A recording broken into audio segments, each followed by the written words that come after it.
বর্তমান সমাজেই হোক আর সংসার জীবনেই হোক, যখন তোমার কাছে অর্থ সামগ্রী কিছুই থাকবে না, তখন দেখবে তোমার চারিপাশের লোকগুলো তোমার কাছ থেকে দূরে সরে যাচ্ছে। আর যখন দেখবে তোমার কাছে অর্থ সামগ্রী সমস্ত কিছুই থাকবে, তখন দেখবে আস্তে আস্তে তোমার পাশে সব কিছুই আছে। তো যাই হোক বন্ধুরা, অনেক গল্প করব, পরে করব, তার আগে নিজের পরিচয়টা দিয়ে দেই। নমস্কার সবাইকে, গুড মর্নিং। আমি এমআর ডেলি লাইফস্টাইল চ্যানেলে মমতা, ছোট্ট একটি গ্রাম থেকে। আশা করছি তোমরা সকল বন্ধুরা যে যেখানে থাকো সকলে মিলে ভালো থেকো, সুস্থ থেকো, সাবধানে থেকো। আর আমরাও তোমাদের ভালোবাসায় ও রাধা মাধবের আশীর্বাদে বেশ ভালোই আছি। তো জানো তো বন্ধুরা, সকালবেলা উঠেছি, উঠে ওই যে রেগুলার যা বাসি কাজের ডিউটি থাকে সমস্ত কিছুই কিন্তু কমপ্লিট করে নিলাম। তো সেদিকে চা খাওয়া হয়ে গেছে। আজকে খেয়েছি হলো লাল চা। তবে কি জানো তো, মাঝে মধ্যে একটুখানি লাল চাও খেতে হয়। সবসময় দুধ কোথায় পাবো, তাই না? আর আমার না পাউডার দুধের চা একদমই ভালো লাগে না। তো যাই হোক, যে দিদিভাইয়ের কাছ থেকে আমরা হাফ কেজি করে দুধ নিতাম, সে দিদিভাই আর দিতে পারছে না। আর এখন ভাবছি হাজব্যান্ডকে বলে আর কি অন্য কারো কাছ থেকে যদি হাফ কেজি করে নেওয়া হয়, আমার মেয়েটার খাওয়া জুটবে। তো যাই হোক, সকাল সন্ধ্যা হলে পরেই মেয়েটার জন্য একটু চিন্তা হয়। তো এদিকে মেয়ে কিন্তু মাছ মাংস অতটা একটা পছন্দ করে না। তার মধ্যে যদি একটু ফলমূল বা দুধ না খাওয়াই, তাহলে মেয়ের শরীরটা কীরকম থাকবে বলো? তো একটুখানি তো দুধ ফলমূল এসব খেলেও কিন্তু শরীরে অনেক রকম ভিটামিন থেকে থাকে, তাই না? এক একটা ফলমূল এক একটা জিনিসের কিন্তু এক এক রকম ভিটামিন থেকে থাকে। তো যাই হোক, এদিকে দেখো আজকে সকালবেলা তো চা খেলাম, তারপরে দেখো ভাবলাম 10টার খাওয়া দাওয়া কী করতে পারি। কালকে রাত্রিবেলা একটুখানি আলু সবজি করেছিলাম, সেই আলু সবজি একটুখানি বেঁচে আছে। তো আমার মেয়ে কিন্তু এই যে আর কি রুটি দিয়ে সবজি খেতে ভালোবাসে, তাই দেখো সকাল সকাল একটুখানি রুটি করছি। আর এই খাওয়াটা কিন্তু আমাদের 10টার খাওয়া হবে। তো চলো রুটিগুলো এখন দেখো, আটাগুলো তো আগেই আমি কৌটোর মধ্যে চেলে রেখে দিয়েছিলাম। তো কি জানো তো, আমি কৌটোর মধ্যে ভরিয়ে রেখে দেই, যখন আমার আর কি দরকার পড়ে যাবে, যখন রুটি করতে লাগবে, তখন তাড়াতাড়ি করে কিন্তু আমি ঢেলে নিয়ে করতে পারবো। প্রথমে জলটাকে আমি ভালো করে ফুটিয়ে নিলাম, আর এভাবেই কিন্তু আমি রুটি করে থাকি। তাতে কি হয় জানো তো, জলটা ফুটতে শুরু করে দিলে ওই জলের মধ্যে যখন আটাগুলো তুমি দিয়ে দিবে, তখন দেখবে সেই রুটিটা না একদম খুব নরম হয় আর খুব সফট হয়। এটা কিন্তু আমি আমার শাশুড়ি মার কাছ থেকে শিখেছি। কারণ কি বলো তো, বাবার বাড়িতে কখনো কোনো দিনও রুটি করিনি। তো এখানে এসেই কিন্তু আস্তে আস্তে আমি শাশুড়ি মার হাতে হাতে কাজ করে অনেক কিছুই শিখেছি। তো যাই হোক, এখন কিন্তু আর আমাকে দেখিয়ে দিতে হয় না, আমি সব কাজে কিন্তু অনেকটাই শিখে গেছি, একা একা করতেও পারি। তো দেখো সেইভাবেই রুটিগুলো তৈরি করছি। ওদিকে আমার মেয়ে যাবে হলো আর্টের ক্লাসে। তো যাই হোক, আজকে ও তো রবিবার করে আর্টের ক্লাস থাকে। ও টিচার জানি কোথায় যাবে রবিবার, তাই আজকে শনিবার, আজকে নাকি আর্টটা করিয়ে দিবে। তো এদিকে দেখো 10টার দিকে যেহেতু মেয়ে যাবে, তার আগে আমি ঝটপট করে দুটো রুটি করে ওকে দিয়ে দিব। তো বাসি সবজি দিয়ে মেয়ে আর কি খেয়ে আর্টের ক্লাসে যাবে। তবে আজকে একটু ধীরে স্বস্তিতে আমি কাজগুলো কমপ্লিট করছি, কেন জানো তো, আজকে আমার মেয়ের কিন্তু স্কুল নেই।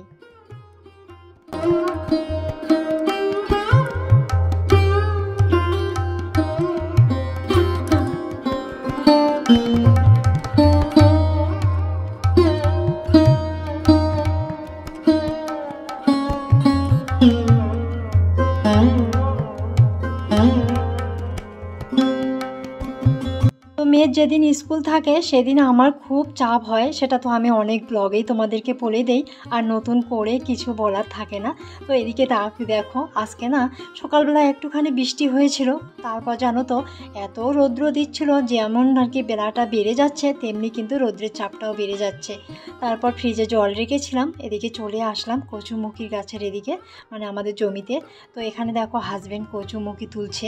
তো ওকে তো একটু জলের তৃষ্ণাও পাচ্ছে, যে হারে রৌদ্র পড়েছে, তাই দেখো ফ্রিজ থেকে জলটা আমি নিয়ে আসলাম, ওকে দিয়ে দিলাম। ও কি সুন্দর করে জলটা খেয়ে নিল ঢকঢক করে, আর খুব ভালো লাগলো। হয়তো ওর ভীষণ তৃষ্ণাও পেয়েছে, কারণ জমিটা না আমাদের বাড়ির থেকে অনেকটা দূর, মানে আর কি বলতে পারো। তো আর কি যাই হোক, এখানে এসেছি, তবে আমি একটুখানি হাজব্যান্ড যেহেতু একটু রেস্ট নিচ্ছে, আর ততক্ষণে আমিও কিছু আর কি কচুমুখির গাছ থেকে কচুমুখি তুলে নিচ্ছি। তো কি জানো তো, আমরা হলাম কৃষিজীবী মানুষ, তো আমাদের আর কি জমিতে আর কি জড়িয়ে থাকতেই হয়। মানে ফসল না ফলালে পরে আমরা কোথা থেকে আর কি পাবো বলো? কারণ কষ্ট করলে মানুষ বলে না কেষ্ট মিলে। তো যাই হোক, এরকম করেই আর কি আমরা আমাদের সংসার জীবনটাকে আর কি ধরে রাখি। তো এদিকে দেখো হাজব্যান্ড বলছে পায়ে লেগে যাবে, তোমাকে করতে হবে না, আর তুমি এগুলো কাজ করতে পারবে না। তো তবুও একটুখানি আমি আর কি তুললাম, তারপর ও একটুখানি জল বসে বসে খাচ্ছিলো আর রেস্ট নিচ্ছিলো ছায়ার মধ্যে। তো এদিকে দেখো আবার চলে আসলো, আমি বললাম যে আমি একটুখানি তুলে দেই, তুমি ততক্ষণে একটুখানি ছায়ার মধ্যে রেস্ট নাও। তো ও বলছে না পায়ে লেগে যাবে, পায়ে লাগলে পরে আবার সমস্যা হয়ে যাবে। তো যাই হোক, সারা দিনের মাধ্যমে দেখো স্বামী স্ত্রীর দাম্পত্য জীবনটা কিন্তু শুধু যে সুখের তাও না, শুধু যে শান্তি তাও না, অনেক ঝগড়া, অনেক রাগ, অনেক অভিমান, অনেক কিছু কিন্তু লুকিয়ে থাকে, তাই না সংসার জীবনে? তার মাঝেও এই যে স্বামীর যে একটু সুন্দর কথা আমরা সারা দিনের মধ্যে একটুখানি পাই, সেটাতেই কিন্তু আমাদের মুডটা সত্যি অনেকটাই ভালো হয়ে যায়। তো দেখো দিনের শেষে হলেও একদিন একটু সময় হয়তো রাগ অভিমান হবে, আর একটু সময় কিন্তু একটু ভালো দু তিনটে কথা যখন শুনতে পাই না, তখন সত্যি মনটা ভরে যায়। তো যাই হোক, এটাই তো আমাদের মনে করো বাস্তব জীবনে চলার পথ, তাই না? তো একে অপরের হাতে হাত রেখে আমরা চলতে পারি যাতে সুন্দরভাবে। তো এদিকে দেখো, কারণ সমস্ত কিছু অর্থ সামগ্রী দিয়ে কিন্তু আমরা আমাদের জীবনটাকে বিচার করতে পারি না। দেখো আজ আমাদের টাকা পয়সা নেই, কাল হবে, কাল আমাদের টাকা পয়সা থাকবে না, পরশু হবে। কিন্তু কি বলো তো, যখন তুমি দেখবে যে দুটো মানুষের মনের মিল থাকবে, দুটো মানুষ একে অপরের সাথে হাতে হাত রেখে কাঁধে কাঁধ রেখে কিন্তু চলতে পারবে, তখন দেখবে সমস্ত পৃথিবীটার মধ্যে কোথাও জানি একটুখানি কষ্টের মধ্যেও আনন্দ লুকিয়ে থাকে, তাই না? তো যাই হোক, বর্তমান সমাজে এই জিনিসটা কিন্তু প্রচুর প্রচলন চলছে। কারণ আমরা নিজেরাও জানি, যাদের অনেক অর্থ সামগ্রী থাকে তারা কিন্তু বর্তমান সমাজে অনেকভাবে মানে কি বলতো মান সম্মান অনেক কিছুই পায়। কিন্তু যাদের অর্থ সামগ্রী থাকে না, না তাদের কিন্তু সত্যি কোনো দাম থাকে না বর্তমান সমাজে। শুধু বর্তমান সমাজকে কেন বলবো, আমাদের পরিবারেও এরকমই একটা ঘটনা ঘটে মানুষের জীবনে। তোমরা দেখবে নিজের সংসারেও কিন্তু এরকম হয় যে যার স্বামী বেকারত্ব থাকে, যার স্বামী রোজগার করে না, সেই স্বামীকেও কিন্তু অনেক মূল্য দিতে হয় সংসারে, তার স্ত্রীকেও কিন্তু অনেক মূল্য দিতে হয়। কিন্তু কিছু কিছু মানুষ জানো তো, হাজব্যান্ডের রোজগার সাথে নিজের স্ত্রীকে মানে আর কি বিচার করে। কিন্তু আদৌ কি এটা ঠিক? কারণ দেখো আজকে আমরা বেকার আছি, কালকে তো আমরা বেকার নাও থাকতে পারি। তবে হ্যাঁ, মানুষের যার যেমন রুচিবোধ সেই মানুষরা কিন্তু সেই রকমভাবেই চলতে থাকে, তাই না? তবে হ্যাঁ, পৃথিবীতে তোমাকে ঠকানোর মানুষ অনেকেই আছে, কিন্তু ঠকতে ঠকতে দেখবে এমন একটা দিন যায় মানুষের, সে যখন মাথা তুলে উঁচু করে দাঁড়াতে পারে তখন কিন্তু তাকে আর ঠকানো যায় না। তখন দেখবে সেই মানুষটাকে কিন্তু আস্তে আস্তে তার কাছের মানুষগুলোও কিন্তু কী করে বলো তো, দূরে সরিয়ে দেয়। যখন সে মাথা উঁচু করে দাঁড়াতে পারবে, আস্তে আস্তে কথা বলতে শিখবে, তখন কিন্তু চারিপাশের মানুষ হোক, সংসারের মানুষ হোক, দূরে ঠেলে দেয়। তো যাই হোক বন্ধুরা, অনেক গল্প করলাম। এদিকে দেখো ওই যে কচুমুখির গাছ থেকে চলে আসলাম, মানে জমি থেকে এসে জানো তো হাত মুখ ধুয়ে একটুখানি ওই যে রুটি খেয়ে নিলাম।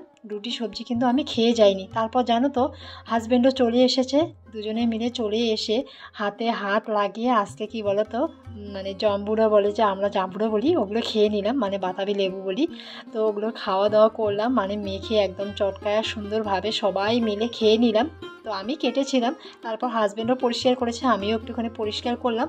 তারপর আজকে রান্না করেছি জানো তো আমার পছন্দের মাছ, আমি অনেকদিন থেকে খেতে চাচ্ছিলাম পাঙ্গাস মাছ। তো হাজব্যান্ড দেখো কিছু পাঙ্গাস মাছ এনেছে, আর আমাদের বাড়িতে সকলে পাঙ্গাস মাছ খায় না, তো এদিকে আমার মেয়েও খায় না। তো কয়েক পিস এনেছে, আর রুই মাছও এনেছে, এগুলো আর কি রান্না করলাম। তবে আজকে আমাদের বাড়িতে মানে আমাদের পাশের বাড়িতে একটা অনুষ্ঠান আছে, সেখানে সকলে যাবে। তো আমরা মানে বেশ কয়েকজন আর কি বাড়িতে থাকবো, 2-3 জন, তার জন্যই আর কি মাছটা করে নিয়েছি। তো যাই হোক, রাত্রিবেলার জন্য ভাজা মাছও আছে যদি ঝোল মাছ না থাকে।